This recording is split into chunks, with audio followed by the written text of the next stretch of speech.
Ստամբուլի հայ համայնքը նոր պատրիարք կունենա։ Պատրիարքության եկեղեցական ընդհանուր համագումար ժողովը որոշել է դիմել թուրքական իշխանություններին պատրիարքի ընտրություն կազմակերպելու թույլտվության համար։ Ըստ թուրքական սահմանադրության երկրում փոքրամասնությունները հոգևոր առաջնորդ կարող են ընտրել միայն այդ թույլտվությունից հետո։ Պատրիարք Մութաֆյանն 8 տարի առաջ է անգործունակ ճանաչվել։ Այն ժամանակ թուրքական իշխանությունները մերժեցին հայ համայնքի դիմումը պատճառաբանելով, թե եկեղեցական կանոններով պատրիարքի պաշտոնը ցմահ է։ Փոխարենը հորինեցին ընդհանուր փոխանորդ ասվածն ու նշանակեցին Արամ arczepiskopos Աթեշյանին։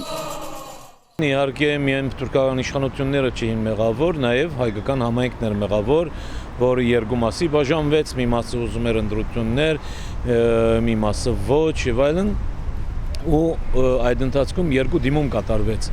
իշխանությունների նկատմամբ, իրենք էլ օգտվեցին իհարկե այդ դարիթից։ Այս հոգևորականին հայ համայնքը ընկալում է որպես նախագահ Էրդողանի կամակատար։ Բունդեսթագում ցեղասպանությունը ճանաչող բանաձևից հետո օրինակ նա նամակով դիմել էր Էրդողանին ու խորին ափսոսանք հայտնել։ Ակոսն էլ նոր պատրիարքի ընտրության մասին լուրը հրապարակել է «Լավ է ուշ, քան երբեք» վերնագրով։ Ստամբուլի հայ համայնքի անդամ Սայաթ Թեքիրը շեշտում է, ընդհանուր փոխանորդի հանդեպ վերաբերմունքը դրական չէր, կարևոր հարցերի շուրջ նրա դիրքորոշումների պատճառով։ Առաջին հերթին ժողովրդին ընդդիմում եկած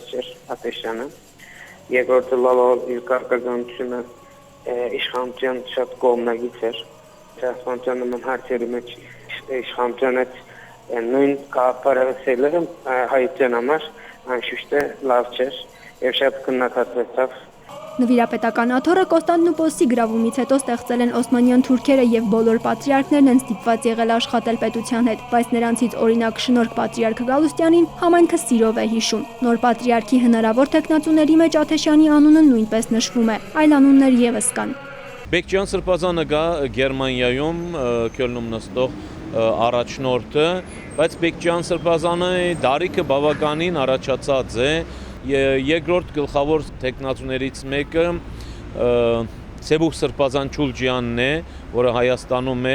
եւ Գուկարաց թեմի առաջնորդ է։ Թուրքական իշխանությունների պատասխանի եւ Պոլսո հայոց պատրիարքի 85-րդ գահակալի ընտրության ժամկետները դեռ հայտնի չեն։ Նրա առաջնահերթ անելիքը համայնքի ներքին երկպառակությունը հարթելը կլինի։ Անի Ավետյան, Վան Ավագյան, ժամը լրատվական։